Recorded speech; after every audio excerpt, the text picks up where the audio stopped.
What are you interested in letting people know about your personal love for fashion and also the conflagration of fashion into opera and opera into fashion? What would you like people to think about that they maybe haven't been thinking about? I mean, I think that fashion and opera and theater go together because fashion is theater, really. It's theater for your body. And I love being able to think about that when I'm getting dressed and when I'm looking in magazines and looking on, on the runway at things. It is theater, and it can make people feel things and think things and feel, as we were talking earlier, aspirational, and transformational, and transporting you to another place that you might not be in, particularly in this time of COVID. We're all sitting in our homes being transported somewhere. Is a wonderful thing. And fashion, I think, can do that. Theater can do that. Opera certainly can do that, through the music, through the dance, and certainly through fashion.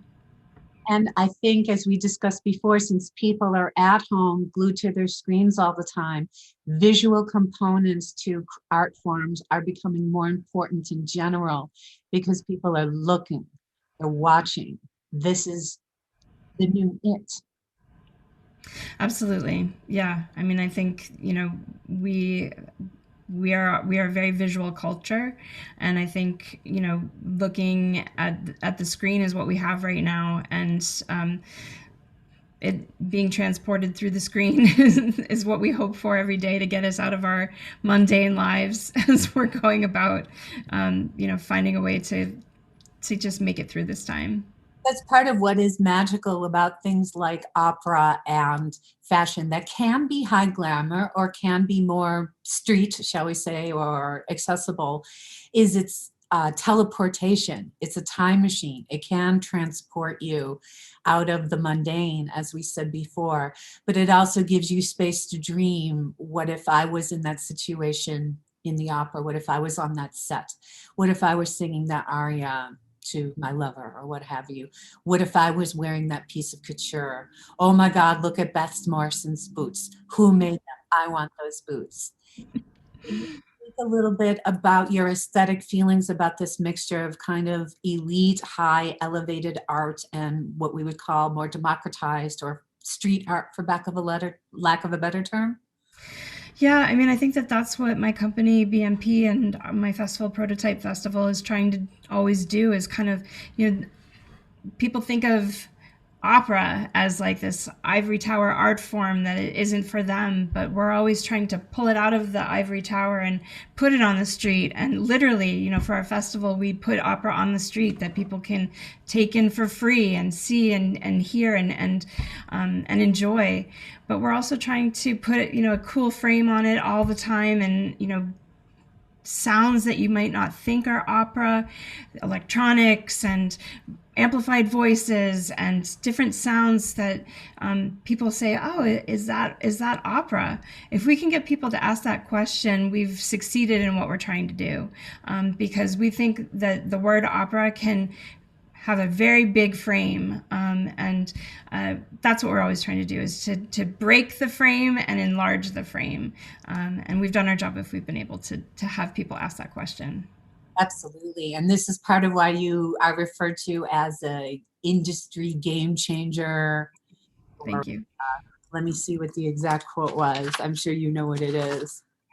Industry disruptor. Big letters, industry disruptor. Do you feel that that label fits you, or is it a bit gimmicky? Well, I mean, I think it's what, a lot of people using that term disruptor for lots of different industries these days.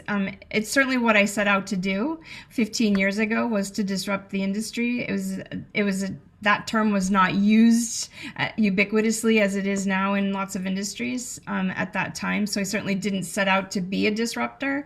I just set out to make change, and I guess I'm, beyond thrilled that people are attributing change to some of the work that I've done, and nothing could be more gratifying, I guess, really.